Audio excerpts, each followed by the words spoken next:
Hi friends, ఈ రోజైతే లంచ్లోకి వచ్చేసేటప్పటికి క్యాలీఫ్లవర్ టమోటా కూర అయితే వండాను. ఇంకా వేరే కూర అయితే వండలేదు. వాళ్ళు ఓన్లీ వన్ కర్రీనే వండాను అనమాట. మా వాళ్ళు బాక్సులు పెట్టి పంపించేశాను.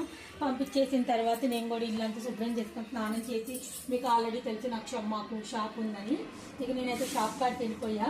మళ్ళీ 11:30కి అలా వచ్చేసి మా నలుగురు కోసం అయితే రైస్ వండుకున్నా. మార్నింగ్ వెళ్ళేటప్పుడే పిల్లలకి స్నాక్స్ కోసం బొంబాయి శనగ అంటాం కదా, అవి అలసందలు చిన్నవి రాజ్మా ఉంటాయి. ఈ 3 రకాలకి నేను డిమార్ట్లో తెచ్చాను అనమాట మొన్న అమీర్పేట వెళ్ళినప్పుడు. ఇక నేను ఏం చేశానంటే 3 కలిపి ఒకే డబ్బాకి పోసేసాను. ఒక్కో డబ్బాలో పోస్తే రోజు కొంచెం ఎందుకు ఇలా ఆల్ మిక్సింగ్ వేస్తే పిల్లలకి కూడా ప్రోటీన్ అందిద్ది కదా అని చెప్పేసి ఇలాగైతే వేసాను.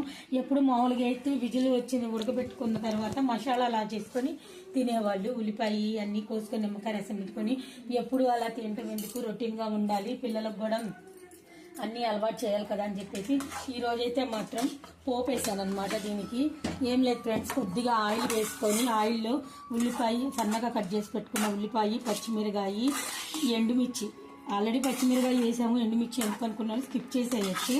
అన్నీ వేసుకొని రుచికి సరిపడా ఉప్పు కారం కూడా వేసుకోవాలి.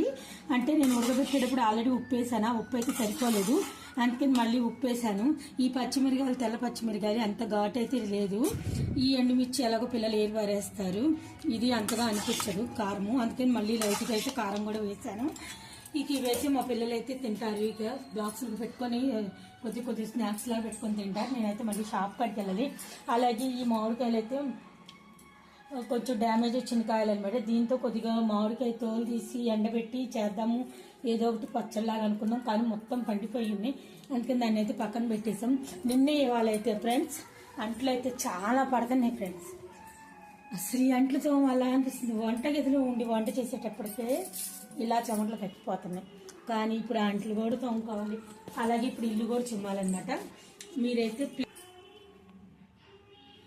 అలాగే ఫ్రెండ్స్ నాడా దొరికిందే కదా అని చెప్పేసి గుర్రం కొనాల్సిన పరిస్థితి వచ్చింది. ఇప్పుడు మేమైతే రోజు షర్బత్ తాగితే చాలా మంచిది అని చెప్పి అందరూ అంటే కొన్నాము. మేమైతే ఎప్పుడు తాగలేదు, ఫస్ట్ టైం అనమాట ఈ రోజు షర్బత్ కొంటాం. ఒక రకంగా చెప్పాలంటే మేము ఆంధ్రాలో ఉన్నప్పుడు మాకు ఇంత వెరైటీస్ ఉంటాయని కానీ ఏమి కూడా మాకు అంతగా తెలీదు.